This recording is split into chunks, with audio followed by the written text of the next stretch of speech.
dear. Well, just about to say thank you very much for being a part of the conversation this morning. Shehu Usman is chairman of Mile 12 International Market, and he's also a farmer. We've also had Dr. Samuel Alogbo, an agronomist and farmer. Unfortunately, we weren't able to take his comments for tech reasons. But right now we have Professor Oyebanji Oyelaran Oyeyinka, who is essay on industrialization to the president of AFDB. He was in Nigeria, a few months ago. We talk about the SAPZ, Special Agro-Industrial Processing Zones in the country. But we'll come to all of that conversation. Prof, thank you very much for joining us this morning on the program.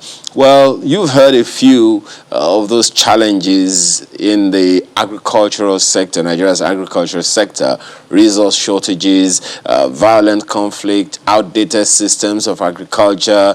You also heard about the logistics, insufficient supply to meet the population growth, and lack of access to finance are some of the challenges that have been identified in tackling the Nigerian agricultural sector's challenges.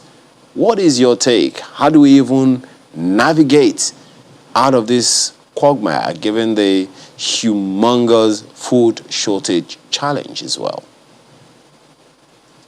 Thank you so much, Ayo. Thank you, colleagues, for inviting me. I had the colleague who was speaking earlier. He's a practitioner, so he has laid bare the issues.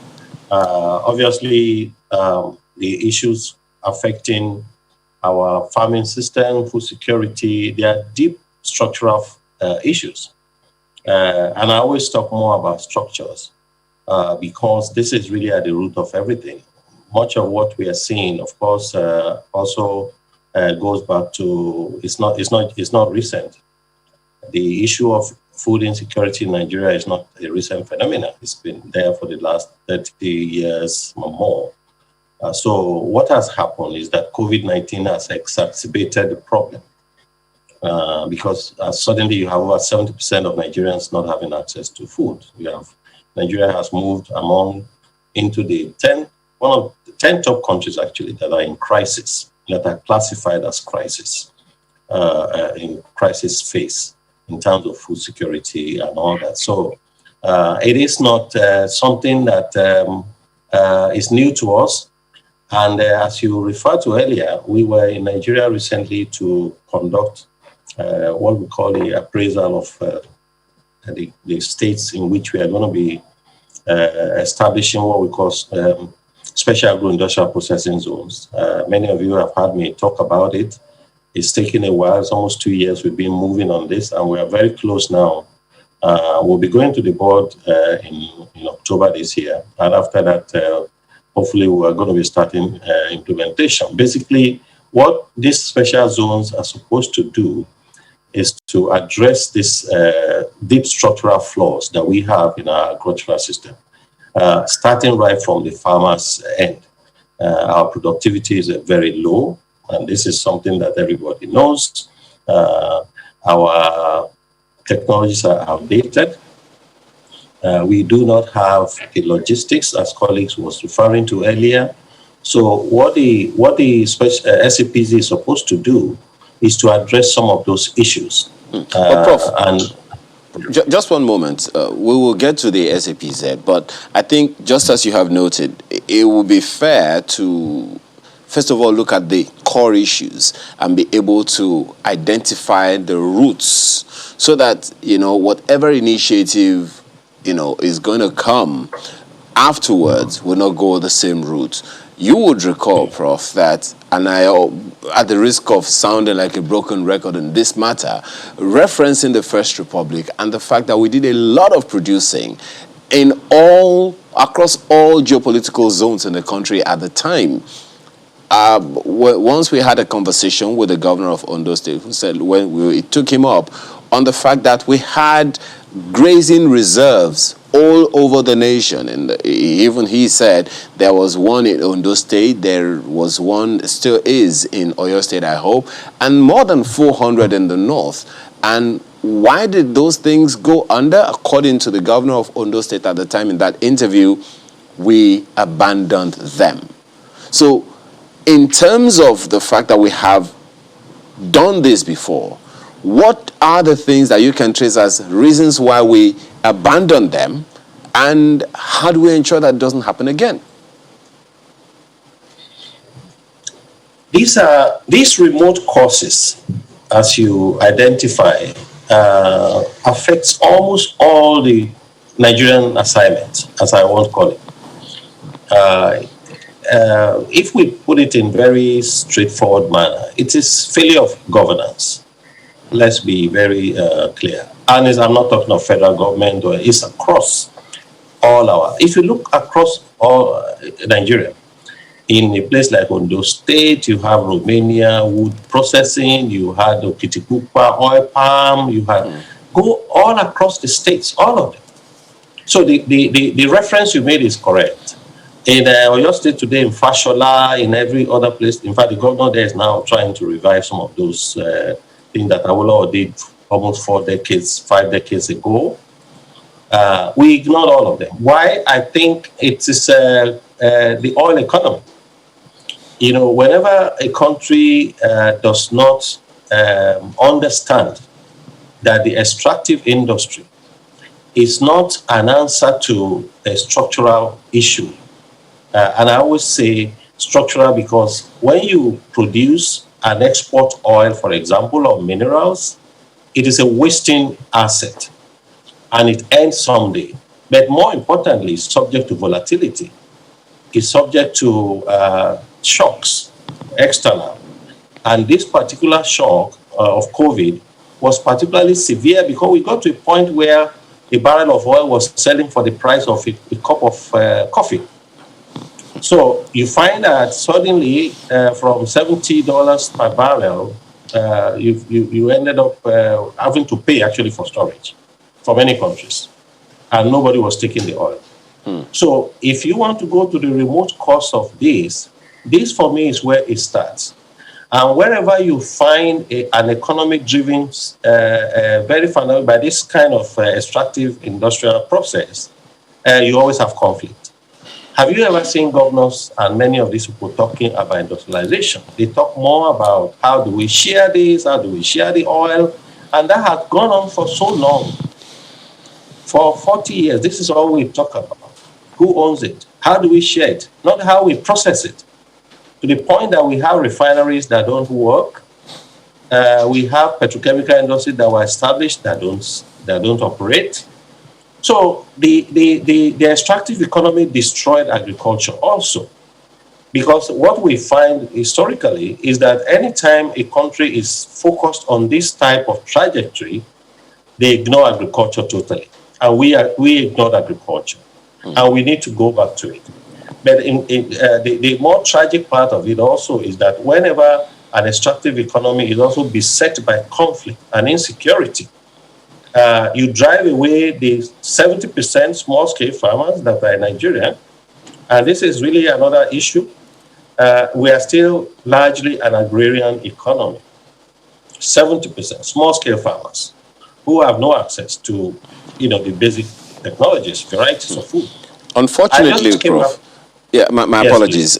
Unfortunately, the 70% of those farmers that you talked about are, according to the Economic Advisory Council, through the spokesperson for the President, Garba Shehu, they are only on 2.5% of Nigeria's arable land. That's all the land that we are cultivating in the country.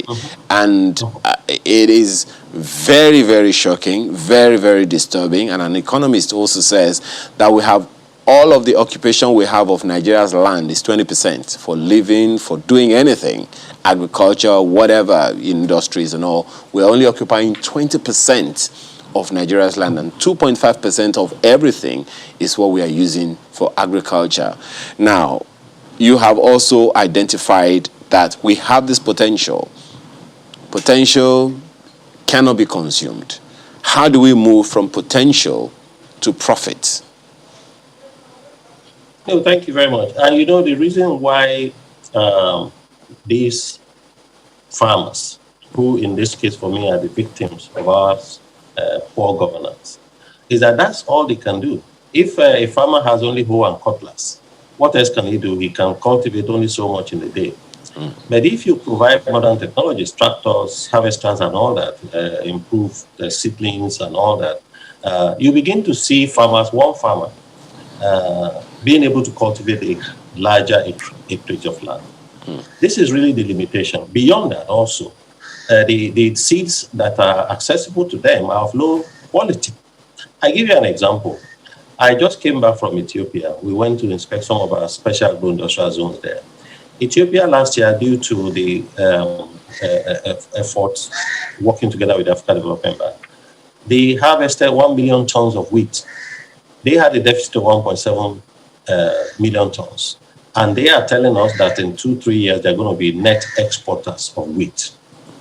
The process, the particular idea of doing this was started by Dr. Akin Adesina in Nigeria.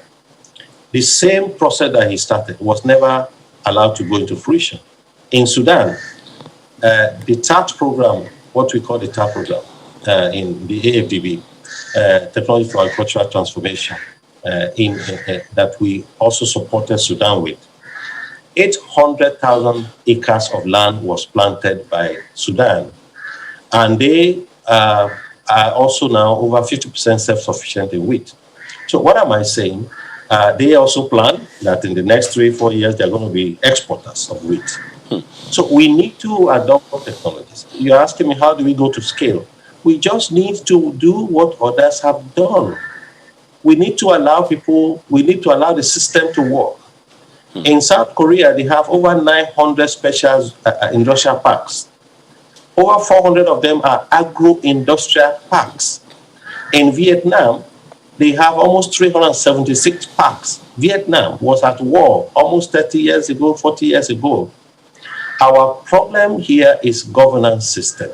Okay, well, Prof, when we on that same issue, just so that we can get some solutions and hopes, you wanted to talk about the special agro-industrial processing zones that AFDB and some partners are trying to put together in Nigeria. The challenge I usually have, my fear usually about such programs is always a great start, but sustaining, that's usually the problem. I agree with you. And this is why we want to do things a bit differently this time around. We have taken enormous care to go around, talk to stakeholders, private, public, government, and we have also engaged with government. And thankfully, we have a lot of support from the minister that this is not going to be business as usual, including even governors. This is going to be public sector enabled, but it's going to be private sector driven. This is not a project that will be run by some ministries. Yes, the states are borrowers, but the states themselves know they are beset by several issues. 3 of them. One is legacy issues.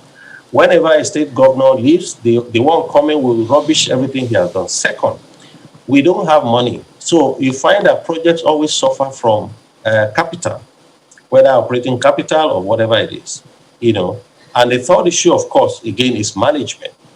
Civil servants are not set up to manage enterprise.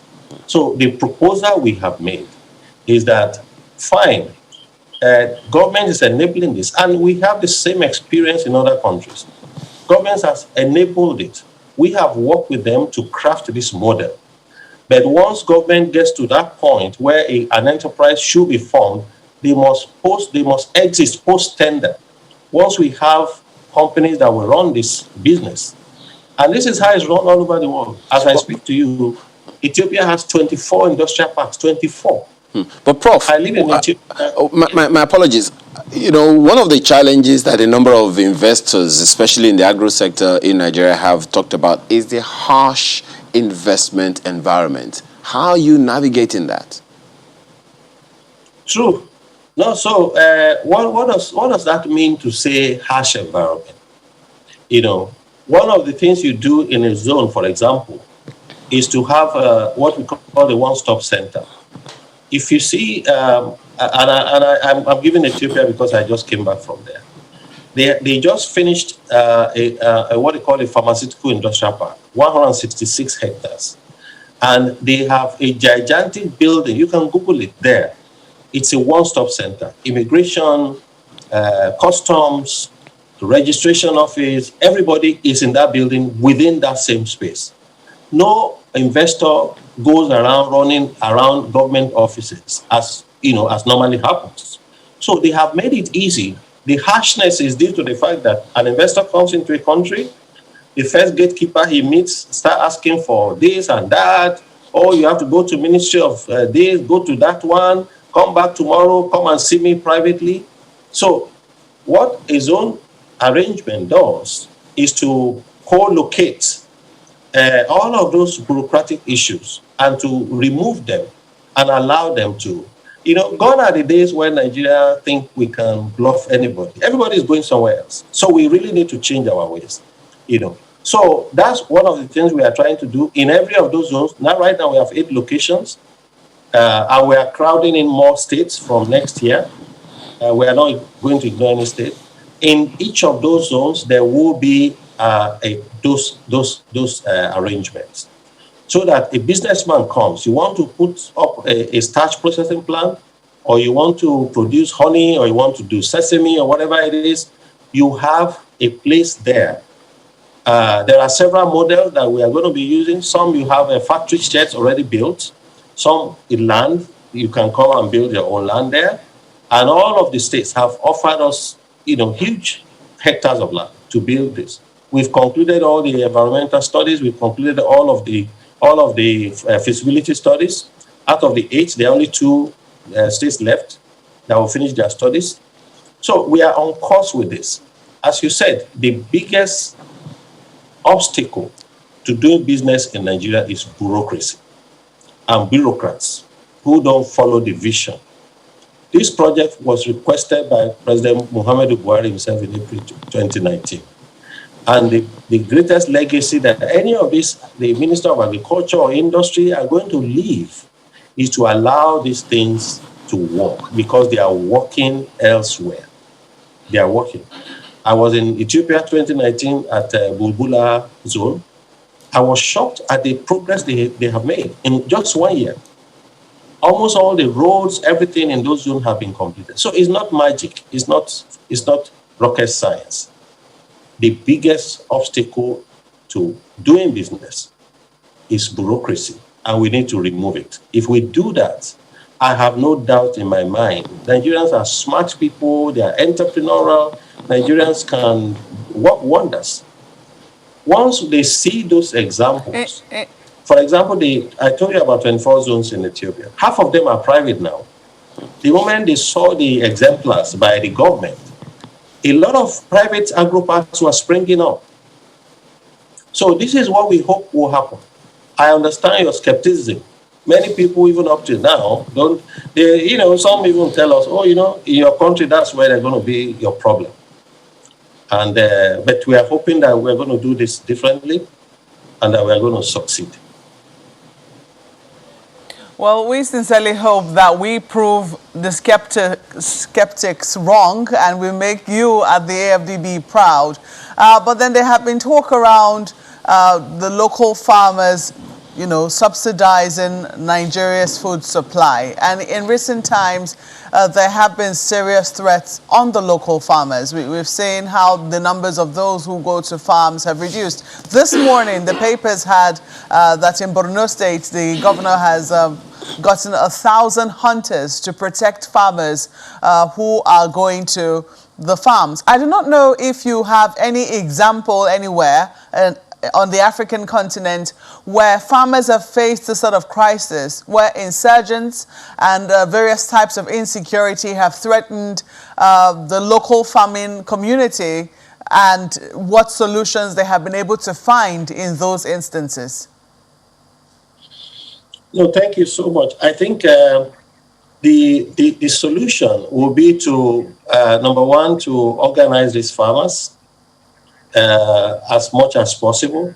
I give you an example. In this trip that we just came from, 2 companies alone are connected to 100,000 farmers. That was one of the highlights for me of that trip. And we can do the same here. This is what these zones, this is what they do. Now, a zone, a special agro-industrial zone is different from the typical export zone. An export zone actually simply just have a hub where you manufacture, process, and export. A special agro zone has two dimensions to it. That is the productivity side as a farming community between 20, 50, 70 kilometers connected to the factory area.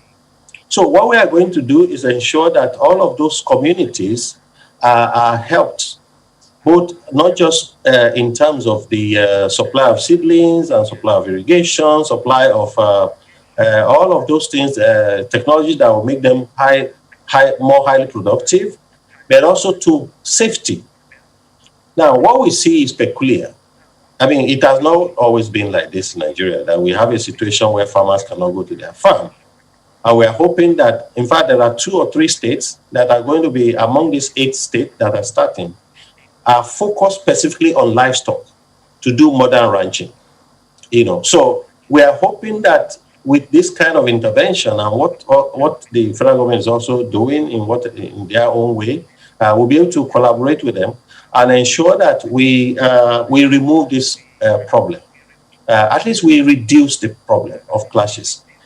We have to understand that, apart from the livelihood issues, there's obviously climatic issues, it is true, but also it's a security issue. So what we are hoping is that we are going to be able to provide security for those farmers in whatever way is going to happen. You give them one example of finding a local solution of hunters protecting these farmers. We'll look at all the models that are possible, and we're going to support them to ensure that farmers get higher yield for their farm, they get better income for their labor, and that they are safe. So these are issues that we're going to be discussing, as I said, within now and when we hopefully should be launching this program in November in Nigeria. Mm-hmm. So we'll look at all the models, and we're hoping that you colleagues in the media will also assist us in doing this. Mm-hmm. We have great hope that this is going to be a game changer for Nigeria.